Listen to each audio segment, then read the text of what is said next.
Coming up on Mountain News this morning, one Johnson County educator received the nation's highest honor given by the United States government to teachers. And after one Knox County teacher died earlier this year, her aunt begins Morgan's mission to raise money to continue her dream. Plus, the city of Pikeville's fire and police departments are working together to help students prepare for success. Dedicated to Eastern and Southern Kentucky, this is WYMT Mountain News This Morning. Good morning. The time is 6:31 on October 23rd. I'm Madison Pergram. And I'm Will Puckett on this Wednesday morning. Thank you for tuning in to Mountain News This Morning. And we've said it all morning that it is chilly, that they need to grab their coats and hot coffee, tea, whatever their beverage of choice is. I know I'm watching the clock, so I can go get my coffee. Me too. Well, let's go to Brandon Robinson. Brandon, what is it going to be like the rest of the day? Are they going to need that jacket throughout the day? Depends on if you're cold-natured or not. It's only going to get into the mid-60s this afternoon, so some folks with a little bit of a breeze might still need a light jacket, but this morning you need the heavier jacket. McKee, overlooking the city there in Jackson County, not a whole lot of action overnight. Things have been calm condition-wise, but those temperatures in the Cumberland Valley, Lake Cumberland, and I-75 corridor continue to fall. 33 Monticello, mid to upper 30s there from Somerset all the way over to Jonesville in Southwest Virginia. A little bit warmer on the ridges, but 41 here in Hazard and in Wise as well. 9 degrees cooler in Pikeville and Prestonsburg this morning, but 25 degrees colder from this time yesterday. Jonesville, 26 in Monticello. Your 12-hour planner takes us again, as I said, into the mid-60s with lots of sunshine today. Get out there and enjoy it because some changes are coming as we head deeper into the week and the weekend. I'll talk more about those in a few minutes. Thank you, Brandon. Well, one Johnson County educator received the nation's highest honor given by the United States government to teachers. Highlands math teacher Melanie Ramey received the Presidential Award of Mathematics and Science Teaching. WYMT's Marianne Fletcher talked with some of her students about why she deserves this award. From the time these little feet enter her classroom. Good morning, how are you? Miss Melanie Ramey strives to instill more than just a math lesson to these Highland Elementary 4th graders. When faced with troubles and challenges, we want to quit and we want to give up. And so that's why a lot of times students say they don't enjoy math. But she hopes to teach her students to push their limits. It's not so much the math, it's the persistence. Which is how she lives her life. I tell my kids to take the risk and go for it and have growth mindset, so that's what I did. After taking that leap, she accomplished her goal, receiving the Presidential Award of Mathematics and Science Teaching. Do you think she deserves this award? Definitely. Jackson and Nara say naming their favorite teacher is as easy as 1, 2, 3. She's amazing. She's like the best teacher I've ever had. And because of her unique teaching methods, we're excited and we're just ready to learn every day. Teaching life lessons inside and outside her classroom in Johnson County. Just always try your best and never give up.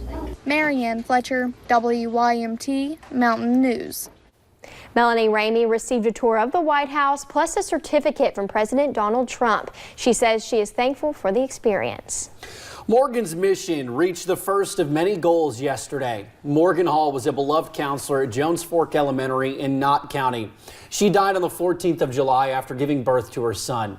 At the time, Hall was working on new math and reading programs to help students. Her aunt began Morgan's mission to raise money to continue Morgan's dream. Yesterday, the school was presented with a check for $8,700 for those programs. Morgan's grandmother, who raised her, says she would be proud to help those in areas she struggled with too. It's going to make them feel really good because they're going to have something to help them with their struggles. The program's IXL for math and reading will help develop their skills up to an 8th grade level. And the city of Pikeville's fire and police departments are working together to help students prepare for success. Yesterday, the departments delivered supplies to Dorton and Shelby Valley schools, finishing their tour across the county. WYMT's Buddy Forbes has more. One vision. No child should ever have to go to school and worry about if they have a notebook or a pencil or an eraser, for that matter. Has two groups working together. We came together as a total unit here and completed this project. Pikeville's police department and fire department started a community outreach program in 2017. That's led into 3 years later being able to take that to another level to where we can go to every school in the county now. The program works with school family resources centers to see what is most needed for students across Pike County. As a matter of fact, this couldn't come at a better time because I actually had a child come in and ask for a packet. And then allows first responders who are former graduates of those schools to help fill that need. Kind of lets them get back their foot back in the door where they went to school and give a little bit back to them. Just a blessing for us to be able to do that. More than $16,000 in school supplies delivered this month alone, all funded through community partners and the annual Cuffs and Hoses 5K. We wouldn't be able to do any of it, period, without community leaders and the businesses that sponsor the event and the people that come out and run the event.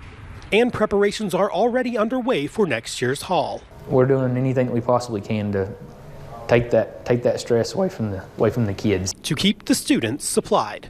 In Pike County, Buddy Forbes, WYMT Mountain News. Edmond says the departments are excited to be able to provide these supplies to every school in the county and blessed with the chance to show the students their local first responders are also their advocates. And the Department of Justice announced more than $85 million in funding for school security. Select school districts in Eastern Kentucky are receiving part of that grant. Corbin Independent Schools are using the money for safety film on windows and cameras for buses. Faculty of the school district say it is all to make the school day safer.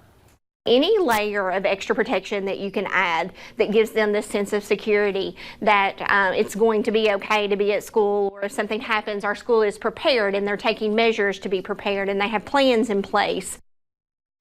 Clay and Letcher counties also received some of the funding. In Louisville, one fourth grader's homework question naming Governor Matt Bevin has some parents upset. A mother recently posted her kid's grammar worksheet. The question asks students to put a comma in this sentence. He ran against Matt Bevin for governor of Kentucky, so I voted for him. Katina Alami posted that this was inappropriate. In response to the Facebook post, the Stouffer Elementary principal sent a letter to parents addressing the homework by saying a political endorsement was not the teacher's intent and that the situation is being addressed. And also in Louisville, the police chief of Kentucky's largest city announced a reorganization amid budget cuts and a shrinking workforce. Louisville Police Chief Stephen Conrad says multiple divisions will merge by December 1st in an effort to make the police department leaner and more focused. Along with the mergers, Conrad said the agency will reorganize its command structure. He says they will continue to reduce staff as needed. And currently there are nearly 1,200 sworn officers on staff. The Pike County Sheriff's Office arrested a convicted sex offender on Monday at Valley Elementary School. They say 74-year-old Richard Bartley of Pikeville was arrested in the parent pickup line outside of the school. Chief Deputy Lynn Cross says a concerned family resources officer contacted the sheriff's office when they connected Bartley to the sex offender registry.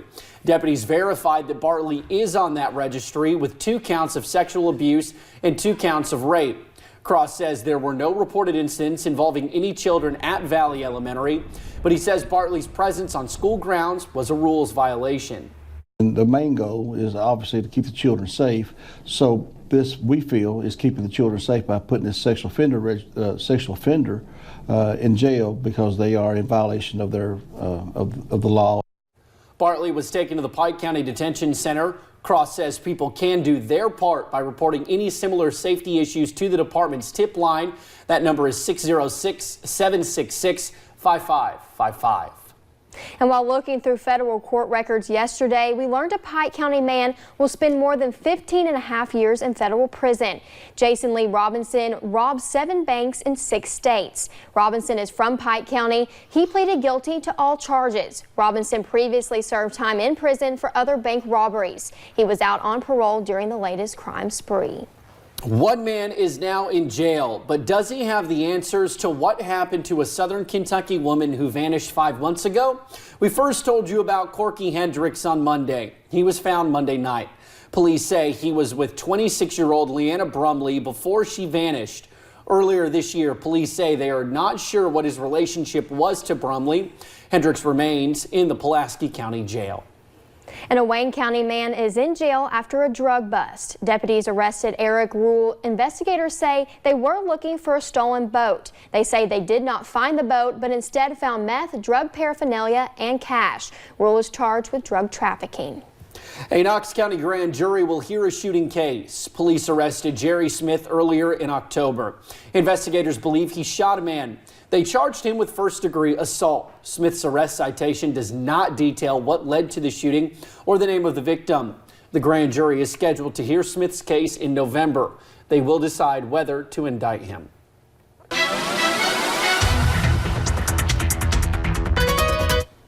All quiet in Pikeville this morning as we take a look at the temperatures. We're looking at 46 there. We'll take a look at the Pikeville Medical Center camera here in just a minute, but you see a lot of cooler temperatures down to the south there. 33 in Monticello, 36 Somerset, 39 London and in Williamsburg, and 36 in Middlesboro. But you go to the north there, some of those warmer locations. Let's head over to Pikeville, down to the medical center there, and you can see traffic moving well, but a cold start to the day across the region. Let's go back now to the feels like temperatures, and it feels like 26 with a little bit of a wind chill down into parts of southern Kentucky, upper 30s in some other locations, but the wind is cooling it down just a little bit. The out-the-door forecast takes us into the mid-60s today. Lots of sunshine, so that's some good news for us, and it's going to be a beautiful day. We just got to get past this chilly morning first. Guys?